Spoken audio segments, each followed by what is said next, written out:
This is Global Ummah Unity, faith, history, and truth in one voice. Avicenna, the real father of modern medicine. Approximately 1,300 to 1,500 words, suitable for narration, AI voiceover, or video. Narrator. When you hear the words, father of modern medicine, chances are your mind turns to Hippocrates or perhaps Galen. But what if I told you that the real foundation of modern medicine, the roots of the scientific method in healthcare, were laid not in Renaissance Europe, but 1,000 years ago, in the heart of the Islamic Golden Age? Let's meet a name the West often glosses over, Ibn Sina, or as he's known in the Latin world, Avicenna. Scene transition, Desert City, Library of Bukhara. Narrator. Born in 980 CE in Afshana, near Bukhara, in what is now Uzbekistan, Ibn Sina was a prodigy. By age 10, he had memorized the Quran. By 16, he was practicing medicine. And by 18, he had cured the Samanid ruler of an illness none of the royal physicians could diagnose. In return, he was granted access to one of the richest libraries in the Islamic world, and the rest is history. But here's the part they don't teach in Western classrooms: the Canon of Medicine. Narrator. Avicenna wrote The Canon of Medicine, a monumental 5-volume medical encyclopedia that became the standard medical text in both the Islamic world and Europe for over 600 years. Think about that. From the 12th century until the 17th, even as the West entered the Renaissance, doctors in Europe were still studying Avicenna. Why? Because his work was not only advanced, it was systematic, evidence-based, and deeply humane. He was among the first to distinguish between contagious and non-contagious diseases. He described tuberculosis, diabetes, meningitis, and described symptoms of cancer. He understood that mental and emotional health had an impact on the body, a radical idea at the time. While European medicine was still rooted in superstition, blaming disease on demons or divine punishment, Avicenna emphasized observation, experimentation, and logic. He introduced quarantine for contagious diseases. He understood the importance of hygiene. He developed drug trials and tested treatments before recommending them. Let that sink in. Scene: medical school. In medieval Paris using Arabic texts. Narrator. In fact, his canon was so influential that it was used as a core textbook at the University of Montpellier and other top medical schools across Europe. It was translated into Latin in the 12th century by Jared of Cremona and shaped Western medicine for centuries. But in most modern textbooks, you'll find only a footnote, if any mention at all. Scene: timeline showing Avicenna before European pioneers. Avicenna lived hundreds of years before Paracelsus, before William Harvey, before Andreas Vesalius, and yet his influence is undeniable. He didn't just copy Greek sources, he expanded on them. He corrected Galen's errors, clarified Hippocrates, and fused ancient knowledge with rigorous empirical methods. He was the bridge between ancient and modern, East and West. Scene: Avicenna's holistic approach. But Avicenna wasn't just a scientist. He was a philosopher, a spiritual thinker, a polymath who believed that medicine must care for the whole person, body, mind, and soul. His concept of healing was integrative and in many ways more advanced than today's fragmented systems.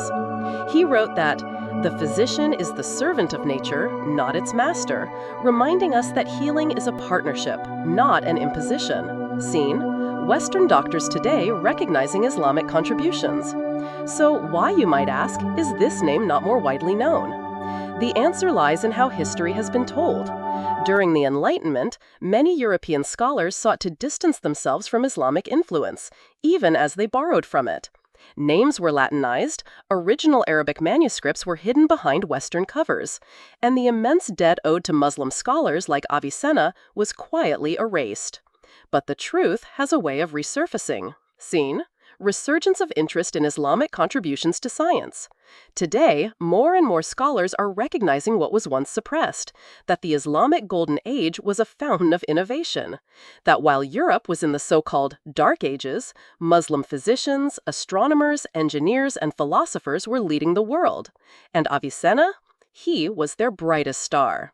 A physician, a philosopher, a genius.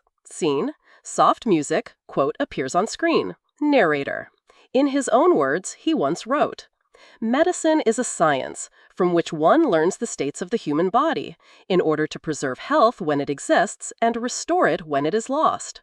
That mission, to care, to heal, to seek truth, is what makes Avicenna the true father of modern medicine. Let's remember him not just as a historical figure, but as a symbol of the rich, shared heritage of human knowledge." The legacy of Avicenna, father of modern medicine.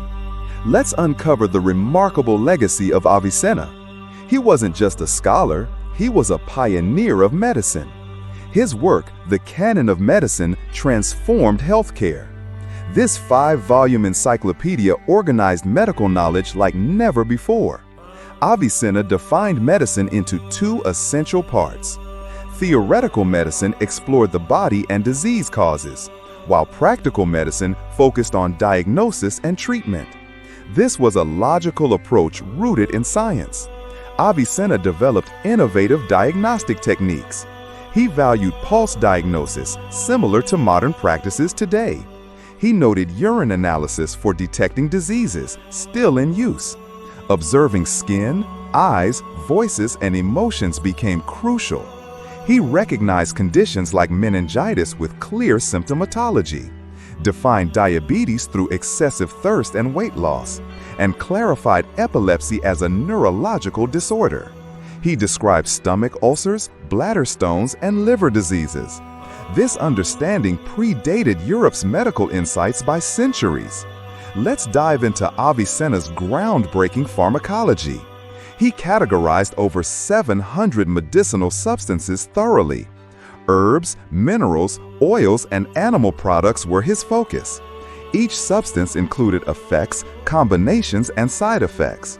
His methodologies laid the groundwork for modern pharmacopoeias. He even warned about drug resistance and advised treatment rotations. Avicenna understood the psychological impact of medicine. Hope and trust influenced patient recovery profoundly. This insight emerged again in Western medicine nearly a millennium later.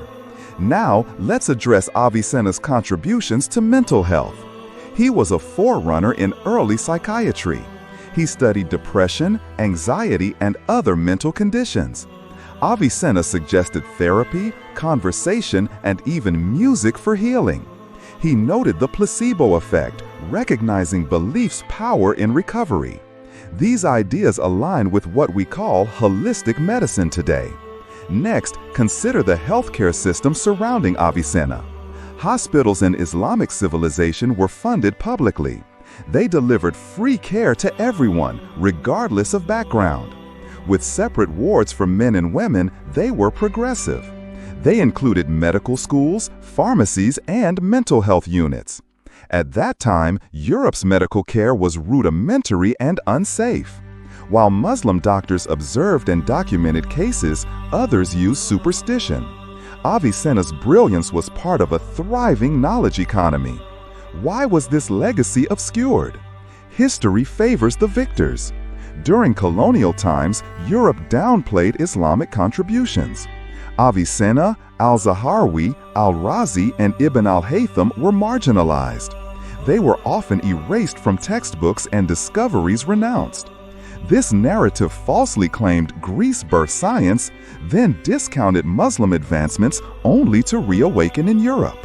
It's an injustice we must confront. Today, scholars are reclaiming this truth. Universities and museums are highlighting this lost history.